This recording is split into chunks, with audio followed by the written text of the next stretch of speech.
Hey everybody, today we're going to talk about why every home should have a pet. So we got myself, Jack, we have Mackie, Joshua, Tyler, and Jarret. So to start off, we all put in pictures of our pets, as you can see here, just to prove that we are some pet lovers. I love this quote. It's a dog is the only thing on earth do more than he loves himself. And I'm going to show you some stories of dogs that put themselves above their owners. So first we have Kelsey here, and Kelsey is a golden retriever. And in the winter of 2017, a man slipped in snow in the backwoods of Michigan, and he broke his neck. Kelsey laid on top of her owner and barked until help arrived. After a long hours, help finally did arrive, and her owner survived because of her heroics. And next we have Sako. Sako is a King Shepherd, and this also occurred in 2017. There was a car accident where Sako's entire family died except for one teenager. And Sako was able to keep that one teenager alive by fighting off coyotes and leading him to water, the injured teenager. And Sako was also later inducted into the Hall of Fame, the Pet Hall of Fame. And dogs are not the only animals that can save their owners, but here we have Tara, and Tara went viral on YouTube actually for saving her 4-year-old family member dog attack. The video got 17 million views on YouTube, and it is believed that Jeremy, her owner, would have died if it weren't for her heroics. And next, we're going to have Jarret talk about the pros and cons of owning pets. All right, pros and cons of owning pets. Now, not everything is perfect, but I believe the pros greatly outweigh the cons. So in the pros column, I mean, come on, how could anyone say no to this guy right here? I don't own a dog myself, but if I did, it would be him. If you want to go down a little bit of different route, you get a much larger dog. They act as like a guard dog or just company if you live alone, or even good pets for kids. A cat is another great option if you're feeling lonely. You want something that's always going to be around and is very low maintenance. Cats are very good pets for that. Both of these pets can give children as well as adults a sense of purpose and a good bit of discipline, as you have to make sure they're well exercised and all things like that we'll talk about later on in the presentation.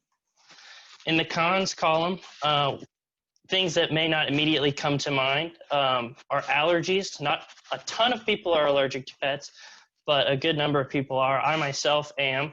And so when I go to someone else's house who does own a pet, I have to think about whether or not I take an allergy medication or just make sure I don't spend too much time there. That will make me not sick, but very uncomfortable, runny nose, itchy eyes, things like that. They're not great fun.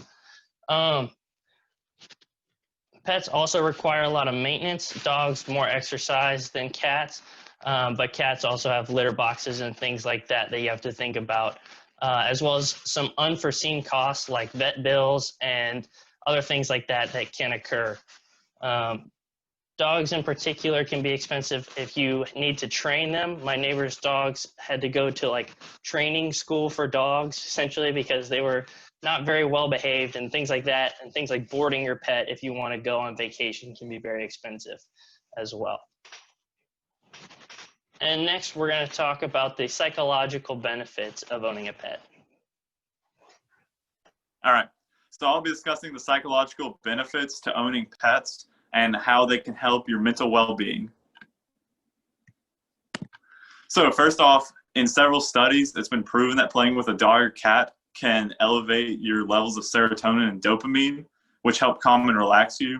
Serotonin and dopamine are two hormones that are released by the hypothalamus that boost productivity and happiness. They're found in most antidepressants, so it's a good way to feel better about yourself and actually feel happy. Another good reason to own a pet is pet owners have lower triglyceride and cholesterol levels, and both these are indicators of heart disease, and then those without pets. So it's very healthy for you to own a pet. And thirdly, pet owners are less likely to suffer from depression than those without pets, because the main source of depression is loneliness, and pets take that away and help alleviate that. So Another good reason, psychological benefit to owning a pet is service animals. So there's all sorts of different types of service animals, and the main ones are like guide dogs and anxiety pets. So a lot of people struggle with anxiety, and the best way to overcome that is to have a companion by your side, like a dog or like a cat, or maybe like a miniature horse or a boa constrictor. This is just a list of like the most common service animals I've found.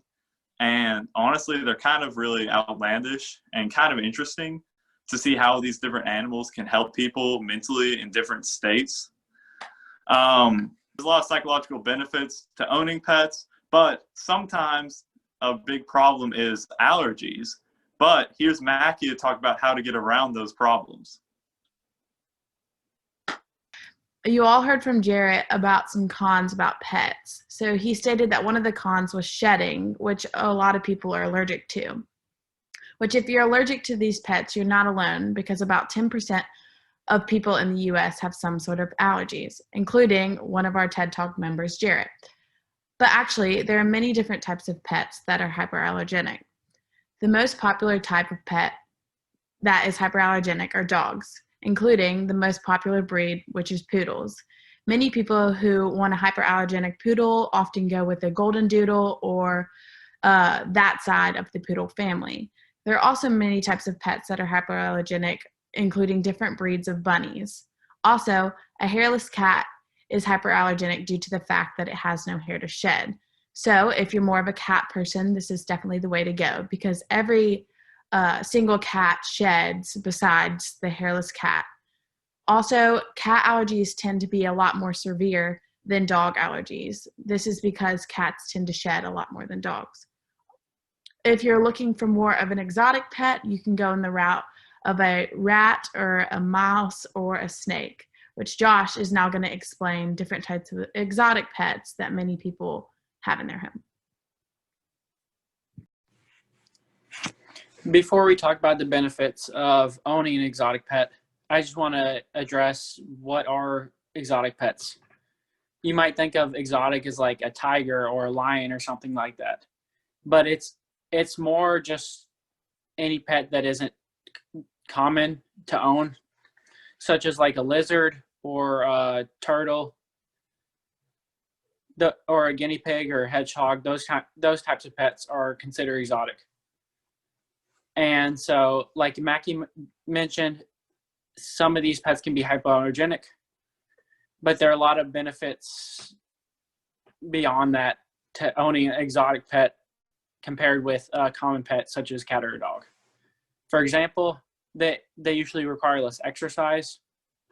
So you won't have to take them on a walk usually. Like you won't have to go out and take a guinea pig or a hedgehog on a walk.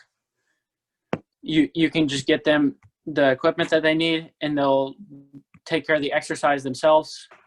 So they require less time, which is good for busy people or for people with children, because they have other priorities to take care of. So they can't spend as much time walking or hanging out with the pets.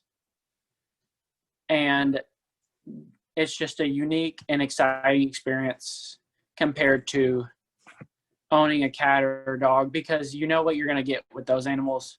Whereas with exotic pets, you don't exactly know what you're going to get because they're not as common. It's just, and all different pets have different types of personalities. So it's just a unique experience that you won't get with the common cat or dog or fish. And they're usually pretty good with younger children, and they're unique, which makes the children enjoy them more than maybe they would with a dog or a cat. And they're a little more relaxed, so they're not going to like jump up and down on younger children like dogs would, or they're not going to usually run away from you like a cat might. And then finally, they live longer and healthier lives than the common pets, because first of all, they've had to take care of themselves in the wild, and they had all these things like they had to fight off predators, they had to forage for their own food. Whereas when they're domestic, they don't have to do all that. So it makes their lives a lot easier. They don't have many health problems. It's just overall a good experience. So we all talked about the different types of pets and the benefits of having a pet in your home and the pros and cons. And hopefully we have explained enough that the pros outweigh the cons. And many of y'all will consider having a pet in your home, because I know everyone in this group loves their pet. And even though Jarret does not have one, he knows that the pros definitely outweigh the cons. So thank you for listening, and we hope that you all will think about getting a pet. Thank you.